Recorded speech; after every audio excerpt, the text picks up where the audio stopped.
अज्ञानियों के पास ज्ञान का जवाब देने के लिए नहीं होता तो वे झूठ का सहारा लेकर लोगों को बरगलाते हैं, जिससे उनके अज्ञान की दुकान चलती रहे। कबीर पंथी होंगे रामपाल के शिष्य, उन गुरुजी के ऊपर कोई गुरु ही नहीं है, वे एक ही गुरु हैं, उनसे कुछ ऊपर कौन है, बोले हम ही हैं, एक तनु है वे। दर्शकों, आज हम बात कर रहे हैं ऐसे ही अज्ञानी कथावाचक श्री राम रसधारा परिवार संस्थापक पंडित अंकुर माधव महाराज गंज बासौदा वाले की।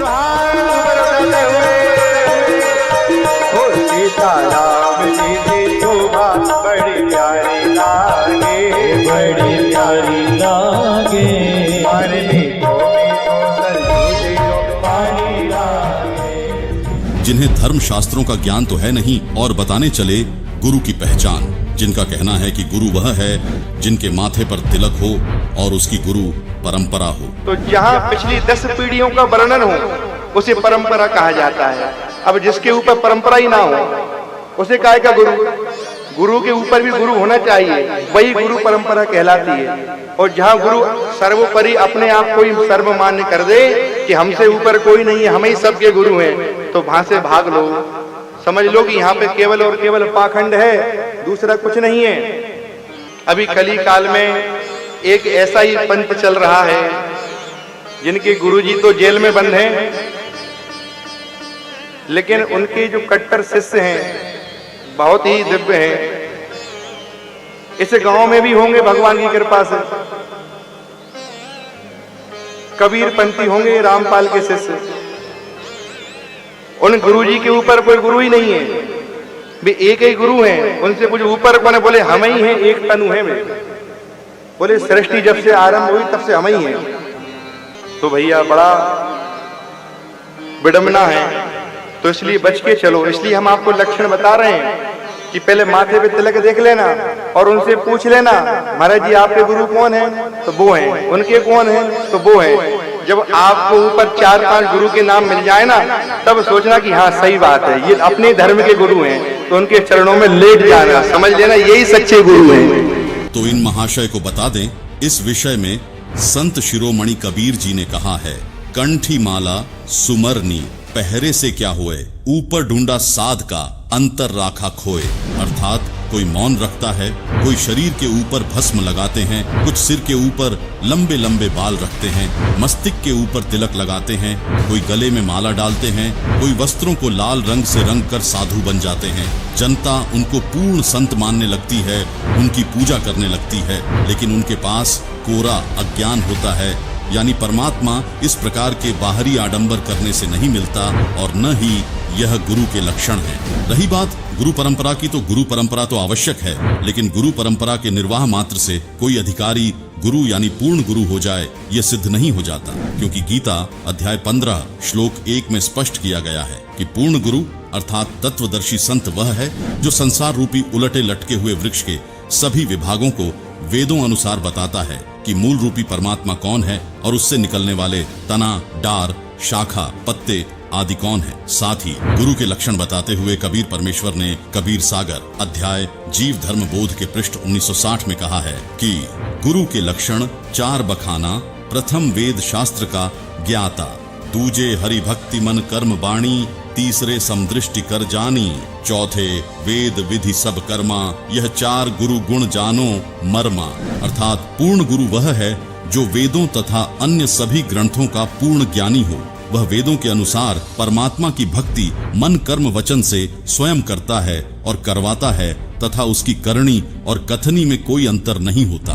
वह सर्व अनुयायियों को समान दृष्टि से देखता है, ऊंच नीच का भेद नहीं करता। और गीता में वर्णित उलटे लटके हुए वृक्ष का भेद वर्तमान समय में संत रामपाल जी महाराज द्वारा दिया जा रहा है, जिन्होंने अपने सत्संगों में बताया है। कबीर अक्षर पुरुष एक पेड़ है, क्षर पुरुष वाकी डार, तीनों देवा शाखा हैं, पात रूप संसार। कबीर हम ही अलख अल्लाह हैं, मूल रूप करतार, अनंत कोटि ब्रह्मांड का मैं ही सिरजनहार। अर्थात कबीर जी ने कहा है कि इस संसार रूपी वृक्ष की मूल यानी जड़ रूप करतार मैं हूँ। गीता अध्याय 15 श्लोक 17, गीता अध्याय 8। श्लोक 9 में जो उत्तम पुरुष परमात्मा कहा है, जो तीनों लोकों में प्रवेश करके सबका धारण पोषण करने वाला अविनाशी परमेश्वर कहा है, वह मैं कबीर हूँ। दर्शकों, जैसे पेड़ की परवरिश मूल यानी जड़ से होती है, इसी प्रकार परम अक्षर ब्रह्म कबीर जी से असंख्य ब्रह्मांडों की परवरिश होती है। अब बात करते हैं पंडित अंकुर माधव जी की उस बात की जिसमें वे मिथ्या आरोप लगाते हुए कहते हैं कि संत रामपाल जी स्वयंभू गुरु हैं, उनकी कोई गुरु परंपरा नहीं है। तो जहाँ पिछली 10 पीढ़ियों का वर्णन हो उसे परंपरा कहा जाता है। अब जिसके ऊपर परंपरा ही ना हो उसे काय का गुरु? गुरु के ऊपर भी गुरु होना चाहिए, वही गुरु परंपरा कहलाती है। और जहाँ गुरु सर्वोपरि अपने आप को ही सर्वमान्य कर दे कि हमसे ऊपर कोई नहीं है, हम ही सबके गुरु हैं, तो वहां से भाग लो। समझ लो कि यहाँ पे केवल और केवल पाखंड है, दूसरा कुछ नहीं है। अभी कली काल में एक ऐसा ही पंथ चल रहा है जिनके गुरुजी तो जेल में बंद हैं, लेकिन उनके जो कट्टर शिष्य हैं बहुत ही दिव्य हैं। इस गांव में भी होंगे भगवान की कृपा से, कबीर पंथी होंगे रामपाल के शिष्य। उन गुरुजी के ऊपर कोई गुरु ही नहीं है, वे एक ही गुरु हैं, उनसे कुछ ऊपर कौन है? बोले हम ही हैं, एक तनु है वे। बोले सृष्टि जब से आरंभ हुई तब से हम ही हैं। तो भैया बड़ा विडंबना है, तो इसलिए बच के चलो, इसलिए हम आपको लक्षण बता रहे हैं। तो इन महाशय को बता दें कि आपने तो झूठ बोलने का ठेका ले रखा है। यदि आप में थोड़ी सी शर्म होती तो यह झूठ बोलने से पहले आप 100 बार सोचते, लेकिन इससे आपको क्या फर्क पड़ता है, क्योंकि आपकी दुकान तो झूठ की बुनियाद पर ही टिकी है। दर्शकों, विचार करें, संत रामपाल जी ने यह नहीं कहा कि मेरे से पहले कोई गुरु नहीं रहा। उन्होंने यह कहा है कि वर्तमान में मेरे अतिरिक्त किसी को भी धर्मशास्त्रों का यथार्थ ज्ञान नहीं है, इसलिए अन्य कोई गुरु पूर्ण नहीं है। इसके लिए देखिए यह वीडियो जिसका टाइटल है संपूर्ण सृष्टि रचना की ऑफ स्पिरिचुअल ट्रेजरी, जिसमें संत रामपाल जी ने संसार की उत्पत्ति बताई है। इस वीडियो का लिंक हमने डिस्क्रिप्शन बॉक्स में दे दिया है, तो इस वीडियो को देखने से आपको पता चल जाएगा कि कौन गुरु सच्चा है और कौन गुरु झूठा है, और संत रामपाल जी की बातों में कितना दम है। रही बात गुरु परंपरा की, तो अब आपको बताते हैं संत रामपाल जी से पहले के 10 गुरुओं के नाम, जिससे सिद्ध हो जाएगा कि अंकुर महाराज कितने झूठे हैं, जो कहते हैं कि संत रामपाल जी का कोई गुरु नहीं, इनसे ऊपर कोई गुरु नहीं, कोई परंपरा नहीं, और 10 पीढ़ी होनी चाहिए ऊपर, तभी वह गुरु परंपरा कहलाती है। तो अंकुर महाराज जी, हम आपको पूरी 10 पीढ़ी संत रामपाल जी से ऊपर गिनवा देंगे, जिसमें 11वें संत रामपाल जी हैं उस परंपरा के अंदर, जो खुद भगवान कबीर साहिब जी से जुड़ी है।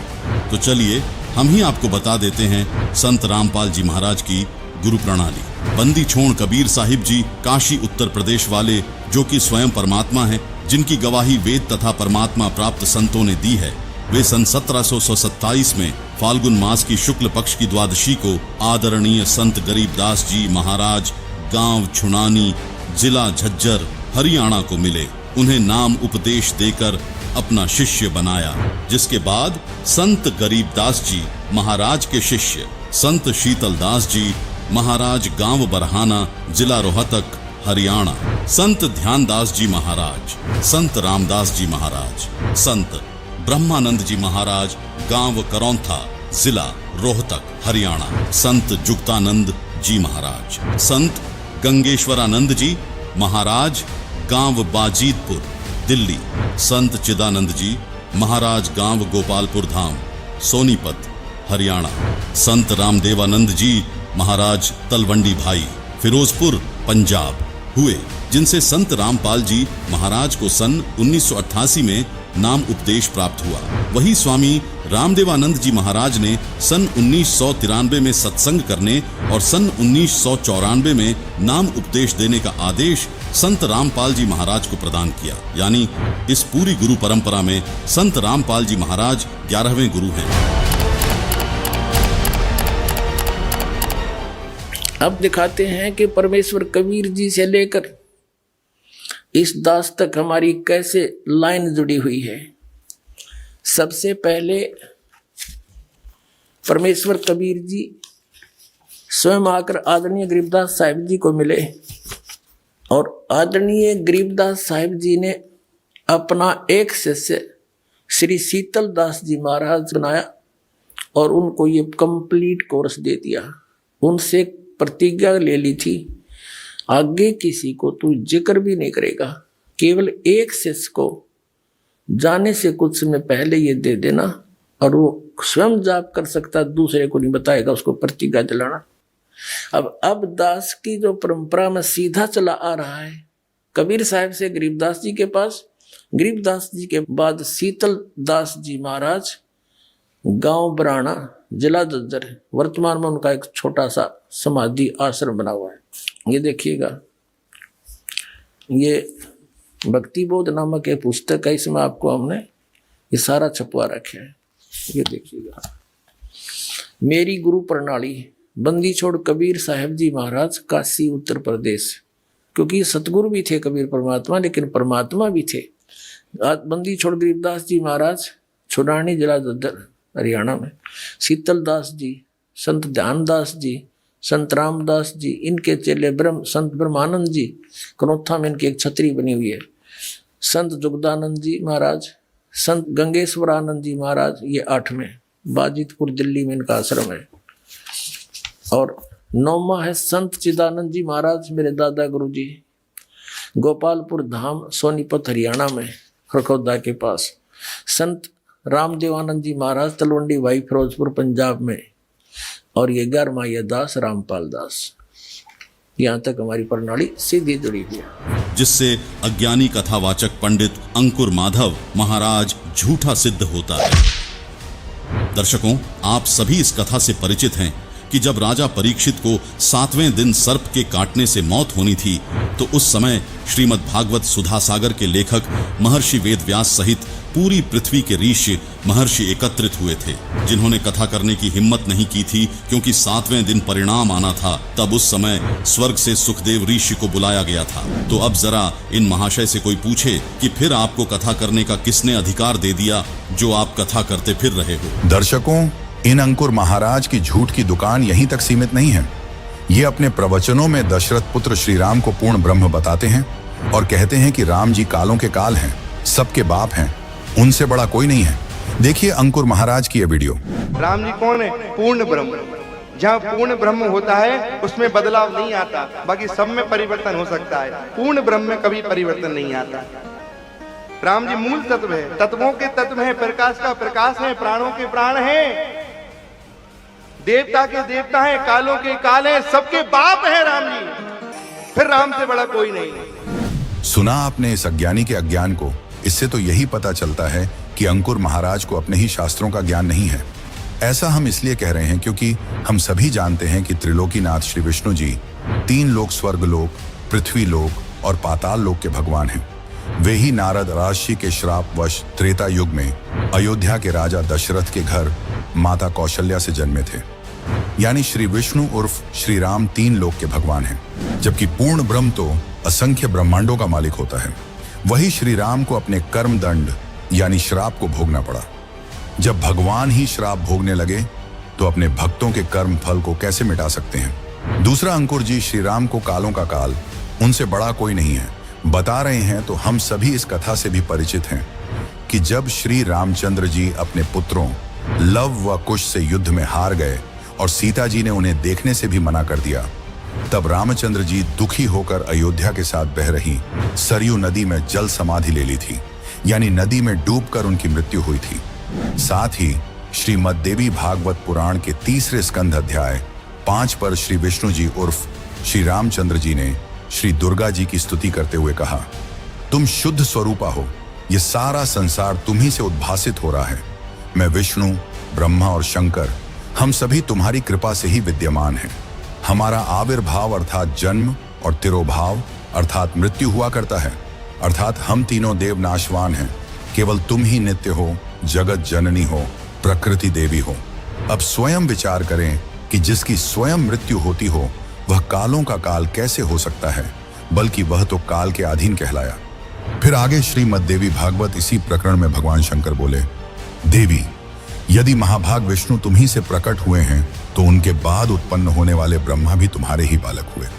फिर मैं तमोगुणी लीला करने वाला शंकर क्या तुम्हारी संतान नहीं हुआ, अर्थात मुझे भी उत्पन्न करने वाली तुम ही हो। शिवे, संपूर्ण संसार की सृष्टि करने में तुम बड़ी चतुर हो। इस संसार की सृष्टि, स्थिति और संहार में तुम्हारे गुण सदा समर्थ हैं। उन्हीं तीनों गुणों से उत्पन्न हम ब्रह्मा, विष्णु एवं शंकर नियमानुसार कार्य में तत्पर रहते हैं। दर्शकों, इस प्रमाण से यह सिद्ध होता है कि ब्रह्मा, विष्णु व शिव से अधिक शक्ति युक्त देवी दुर्गा जी हैं, जिसे श्री विष्णु जी श्रीमद्देवी भागवत पुराण के पहले स्कंद के अध्याय 4 में स्वयं स्वीकार करते हैं। देखिए श्रीमद्देवी भागवत पुराण पहला स्कंद का अध्याय 4, जिसमें व्यास जी ने नारद जी से सृष्टि रचना के विषय में प्रश्न किया, जिसका जवाब देते हुए नारद जी ने कहा, महाभाग व्यास जी, तुम इस विषय में जो पूछ रहे हो, ठीक यही प्रश्न मेरे पिताजी ने भगवान श्री हरि से किया था। देवाधिदेव भगवान जगत के स्वामी हैं। लक्ष्मी जी उनकी सेवा में उपस्थित रहती हैं। दिव्य कौस्तुभ मणि उनकी शोभा बढ़ाती है। वे शंख, चक्र और गदा लिए रहते हैं, पीतांबर धारण करते हैं, 4 भुजाएं हैं। वे चराचर जगत के आश्रयदाता हैं, जगत गुरु एवं देवताओं के भी देवता हैं। ऐसे जगत प्रभु भगवान श्री हरि महान तप कर रहे थे। उनकी समाधि लगी थी। यह देखकर मेरे पिताजी ब्रह्मा जी को बड़ा आश्चर्य हुआ। अतः उन्होंने उनसे जानने की इच्छा प्रकट की। ब्रह्मा जी ने पूछा, प्रभु, आप देवताओं के अध्यक्ष, जगत के स्वामी और भूत, भविष्य एवं वर्तमान सभी जीवों के एकमात्र शासक हैं। भगवान, फिर आप क्यों तपस्या कर रहे हैं और किस देवता की आराधना में ध्यानमग्न हैं? मुझे असीम आश्चर्य तो यह हो रहा है कि आप देवेश्वर एवं सारे संसार के शासक होते हुए भी समाधि लगाए बैठे हैं। ब्रह्मा जी के ये विनीत वचन सुनकर भगवान श्री हरि यानी श्री विष्णु जी उनसे कहने लगे, ब्राह्मण, सावधान होकर सुनो। मैं अपने मन का विचार व्यक्त करता हूँ। देवता, दानव और मानव सब यही जानते हैं कि तुम सृष्टि करते हो, मैं पालन करता हूँ और शंकर संहार किया करते हैं। किंतु फिर भी वेद के पारगामी पुरुष अपनी युक्ति से यह सिद्ध करते हैं कि रचने, पालने और संहार करने की यह योग्यता जो हमें मिली है, इसकी अधिष्ठात्री शक्ति देवी अर्थात दुर्गा जी हैं। वे कहते हैं कि संसार की सृष्टि करने के लिए तुम में राजसी शक्ति का संचार हुआ है, मुझे सात्विकी शक्ति मिली है और रुद्र में तामसी शक्ति का आविर्भाव हुआ है। उस शक्ति के अभाव में तुम इस संसार की सृष्टि नहीं कर सकते। मैं पालन करने में सफल नहीं हो सकता और रुद्र से संहार कार्य होना भी संभव नहीं। ब्रह्मा जी, हम सभी उस शक्ति के सहारे ही अपने कार्य में सदा सफल होते आए हैं। सुव्रत, प्रत्यक्ष और परोक्ष दोनों उदाहरण मैं तुम्हारे सामने रखता हूं, सुनो। यह निश्चित बात है कि उस शक्ति के अधीन होकर ही मैं प्रलय काल में इस शेषनाग की शैया पर सोता हूं और सृष्टि करने का अवसर आते ही जग जाता हूं। मैं सदा तप करने में लगा रहता हूं। उस शक्ति के शासन से कभी मुक्त नहीं रह सकता। कभी अवसर मिला तो लक्ष्मी के साथ सुखपूर्वक समय बिताने का सौभाग्य प्राप्त होता है। मैं कभी तो दानवों के साथ युद्ध करता हूं।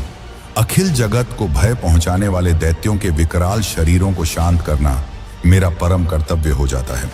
मुझे सब प्रकार से शक्ति के अधीन होकर रहना पड़ता है। उन्हीं भगवती शक्ति का मैं निरंतर ध्यान किया करता हूँ। ब्रह्मा जी, मेरी जानकारी में इन भगवती शक्ति से बढ़कर दूसरे कोई देवता नहीं है। दर्शकों, अंकुर माधव जी की झूठ आपके सामने है, जो कहते हैं कि श्री राम अर्थात श्री विष्णु जी पूर्ण ब्रह्म हैं। वे सबके बाप हैं, जबकि श्री विष्णु जी ने अपने से अन्य सर्वसमर्थ शक्ति श्री देवी दुर्गा को बताया है और उन्हें जन्म देने वाली माता भी बताया है। वही संक्षिप्त श्रीमद् देवी भागवत के 7वें स्कंध के अध्याय 36 में श्री देवी जी ने राजा हिमालय से कहा कि पर्वतराज, उस ब्रह्म का क्या स्वरूप है यह बतलाया जाता है। उस ब्रह्म को ही लक्ष्य बनाकर वेधन करो। प्रणव ओम धनुष है, जीवात्मा बाण है और ब्रह्म को उसका लक्ष्य कहा जाता है। उस एकमात्र परमात्मा को ही जानो, दूसरी सब बातों को छोड़ दे। यही अमृत स्वरूप परमात्मा के पास पहुंचाने वाला पुल है। संसार समुद्र से पार होकर अमृत स्वरूप परमात्मा को प्राप्त करने का यही सुलभ साधन है। इस आत्मा का ओम के जप के साथ ध्यान करो। इससे अज्ञानमय अंधकार से सर्वथा परे और संसार समुद्र से उस पार जो ब्रह्म है उसको पा जाओगे। तुम्हारा कल्याण हो। वह यह सबका आत्मा ब्रह्म ब्रह्मलोक रूप दिव्य आकाश में स्थित है। यानी देवी दुर्गा जी अपनी भक्ति करने के लिए भी मना कर रही हैं और एक ब्रह्म की भक्ति करने के लिए श्रीमद् देवी भागवत के 7वें स्कंध के अध्याय 36 में हिमालय राजा को उपदेश दे रही हैं। जबकि गीता अध्याय 18 श्लोक 62 में गीता ज्ञानदाता यानी ब्रह्म ने कहा है कि परम शांति प्राप्त करनी है, अर्थात जन्म मरण से छुटकारा चाहता है तथा सनातन परम धाम को प्राप्त करना चाहता है तो उस परमेश्वर की शरण में जा, जिसको गीता अध्याय 8 श्लोक 3 में परम अक्षर ब्रह्म कहा है, तथा गीता अध्याय 8 श्लोक 8, 9, 10 में कहा है कि जो उस परम अक्षर ब्रह्म की भक्ति करता है वह उसी को प्राप्त होता है। फिर गीता अध्याय 15 श्लोक 4 में गीता ज्ञानदाता ब्रह्म ने कहा है कि गीता अध्याय 4 श्लोक 34 में वर्णित तत्वदर्शी संत के मिलने के पश्चात उस परमेश्वर के परम पद को भली भांति खोजना चाहिए, जिसमें गए हुए साधक फिर लौटकर संसार में नहीं आते। जिस परमेश्वर से यह सृष्टि उत्पन्न हुई है उसी आदि पुरुष नारायण यानी सनातन पूर्ण परमात्मा परम अक्षर ब्रह्म की मैं शरण में हूं। दर्शकों, गीता ज्ञान बोलने वाला अक्षर ब्रह्म अर्थात काल निरंजन है, जिसकी विस्तृत जानकारी जानने के लिए कबीर बड़ा या कृष्ण वीडियो अवश्य देखिए, जिसका लिंक हमने इसी वीडियो के डिस्क्रिप्शन में दे रखा है। गीता बोलने वाला ब्रह्म स्वयं परम अक्षर ब्रह्म की भक्ति करने को कह रहा है तथा स्वयं भी स्वीकार कर रहा है कि मैं भी उसी परम अक्षर ब्रह्म की शरण में हूं। विचार करें, श्री राम जी अर्थात श्री विष्णु जी श्री देवी दुर्गा को सबसे बड़ी बता रहे हैं। श्री देवी दुर्गा ब्रह्म को समर्थ बता रही है, उसकी भक्ति के लिए कह रही है। गीता ज्ञान देने वाला काल ब्रह्म अपने से समर्थ, सबकी उत्पत्ति करता, सबके धारण पोषण करता, पुरुषोत्तम अविनाशी परमेश्वर की भक्ति करने को कह रहा है। इससे सिद्ध हुआ कि अंकुर माधव जी को अपने सदग्रंथों का ही ज्ञान नहीं है। इसी विषय में परमेश्वर कबीर जी कहते हैं, एक राम दशरथ का बेटा, एक राम घट घट में बैठा, एक राम का सकल पसारा, एक राम सबू से न्यारा। अब आपको दिखाते हैं श्री रामचरितमानस से वह प्रमाण जिससे स्पष्ट होगा कि ब्रह्मा, विष्णु, महेश से ऊपर भी कोई भगवान है। बालकांड में एक प्रकरण आता है जब मनु और सतरूपा परमात्मा को पाने के लिए तपस्या करने लगते हैं। आइए देखते हैं मनु और सतरूपा किस परमात्मा की भक्ति कर रहे थे। ये है श्री रामचरितमानस से बालकांड का दोहा नंबर 143, जिसकी चौपाई नंबर 3 में लिखा है कि नेति नेति जेहि वेद निरूपा, निजानंद निरूपाधि अनुपा, शंभु विरंची विष्णु भगवाना, उपजहीम जासु अंश ते नाना।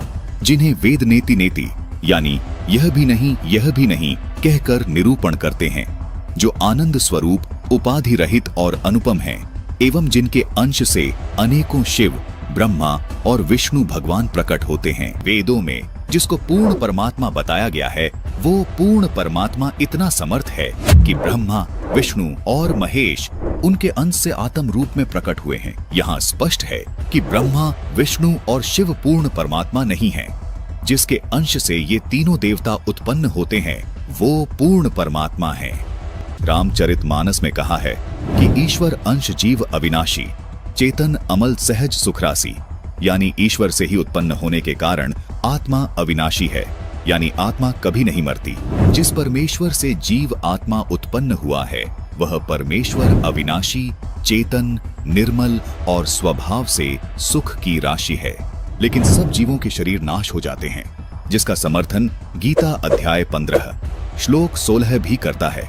आत्मा को अविनाशी इसीलिए कहा गया है क्योंकि आत्मा रूप में ब्रह्मा, विष्णु, महेश, दुर्गा व क्षर पुरुष यानी गीता ज्ञान दाता तथा सर्व प्राणियों की उत्पत्ति उसी पूर्ण परमात्मा ने की है। इसलिए रामचरितमानस में लिखा है कि अनेकों ब्रह्मा, विष्णु, महेश उस सच्चिदानंद ब्रह्म से आत्मा रूप में उत्पन्न होते हैं। जिस परमात्मा से सभी प्राणी आत्मा रूप में उत्पन्न हुए हैं, उस परमात्मा को गीता अध्याय 15 श्लोक 17 में उत्तम पुरुष कहा गया है। उसी परमात्मा को तीनों लोकों में धारण पोषण करने वाला परमात्मा तथा वास्तव में अविनाशी परमेश्वर कहा गया है। गीता अध्याय 4 श्लोक 5 और 9 में तथा गीता जी अध्याय 2 श्लोक 12 में तथा गीता अध्याय 10 श्लोक 2 में गीता ज्ञान दाता यानी क्षर पुरुष ने अपने आप को नाशवान कहा है तथा स्वीकार किया है कि अर्जुन मेरे और तेरे बहुत जन्म हो चुके हैं, उनको तू नहीं जानता, मैं जानता हूँ। इससे सिद्ध हो जाता है कि क्षर पुरुष यानी गीता ज्ञान दाता जो ब्रह्मा, विष्णु, महेश के स्थूल शरीर का पिता है, वो भी अविनाशी नहीं है, उसका शरीर भी नष्ट होता है। अब आपको गीता अध्याय 15 श्लोक 16 से भी स्पष्ट करते हैं। इस श्लोक में कहा है कि दो पुरुष हैं, क्षर पुरुष और अक्षर पुरुष तथा इनके अंतर्गत सब प्राणियों के शरीर तो नाशवान है, यानी ये सब नष्ट होते हैं, परंतु आत्मा सबकी अविनाशी है। इसलिए ही रामचरितमानस में कहा है कि ईश्वर अंश जीव अविनाशी, चेतन अमल सहज सुखरासी, यानी परमात्मा का अंश होने के कारण आत्मा का कभी नाश नहीं होता। गीता अध्याय 15 श्लोक 17 में पूर्ण परमात्मा को उत्तम पुरुष और अविनाशी इसलिए कहा गया है क्योंकि उत्तम पुरुष यानी पूर्ण परमात्मा का शरीर भी अविनाशी है। इस उत्तम पुरुष को परमात्मा भी इसलिए कहा गया है क्योंकि ये पूर्ण रूप से अविनाशी है, सब आत्माओं का स्वामी है, जिसका शरीर भी कभी नष्ट नहीं होता। इस उत्तम पुरुष के लोक में किसी प्रकार का कोई दुख नहीं है। ये किसी को दुख नहीं देता, सिर्फ सुख ही सुख देता है। इसलिए इसी परमात्मा को रामचरितमानस में सुख की राशि भी कहा है। जिस गीता ज्ञानदाता काल के लोक में हम रह रहे हैं, इस लोक के मालिक को परमात्मा नहीं कहा जा सकता, क्योंकि इस काल लोक में कोई सुखी नहीं है। इसलिए पूरी गीता जी में गीता ज्ञानदाता ने अपने को कहीं भी परमात्मा नहीं कहा, केवल उस उत्तम पुरुष को ही परमात्मा तथा अविनाशी परमेश्वर कहा है। दर्शकों, गीता जी में अन्य स्थानों पर जहां भी परमात्मा शब्द से संबोधन किया गया है, वो इसी उत्तम पुरुष अर्थात सच्चिदानंद घन ब्रह्म के विषय में बोला गया है। अर्थात पूर्ण परमात्मा का शरीर कभी नष्ट नहीं होता। इसीलिए इस श्लोक में लिखा है कि वो उत्तम पुरुष तो अन्य ही है जो वास्तव में अविनाशी है, उसी को परमात्मा कहा गया है। जिससे अंकुर महाराज का यह कथन कि श्री राम पूर्ण ब्रह्म है और उनसे बड़ा कोई नहीं है, गलत सिद्ध होता है, क्योंकि श्री राम उर्फ श्री विष्णु जी से बड़ी देवी दुर्गा और दुर्गा से बड़ा ब्रह्म और ब्रह्म से भी बड़ा यानी सबसे बड़े भगवान पूर्ण ब्रह्म जिन्होंने सर्व सृष्टि की उत्पत्ति की है, इन सब से अन्य है, जिसकी विस्तृत जानकारी के लिए इसी वीडियो के डिस्क्रिप्शन में दी गई सृष्टि रचना से संबंधित वीडियो अवश्य देखिए। अतः आप सभी दर्शकों से निवेदन है कि झूठ फैलाकर अपने श्रोताओं को बरगलाने वाले ऐसे नकली कथावाचकों से बचें। ये आपके अनमोल मानव जीवन के साथ खिलवाड़ कर रहे हैं। बल्कि पूर्ण गुरु की जो पहचान इसी वीडियो के में बताई गई है, उसके अनुसार कथावाचकों गुरुओं को तौलें और पूर्ण गुरु की शरण प्राप्त करके उनके द्वारा बताई गई शास्त्र अनुकूल भक्ति करके अपने मानव जीवन का कल्याण करवाएं। धन्यवाद।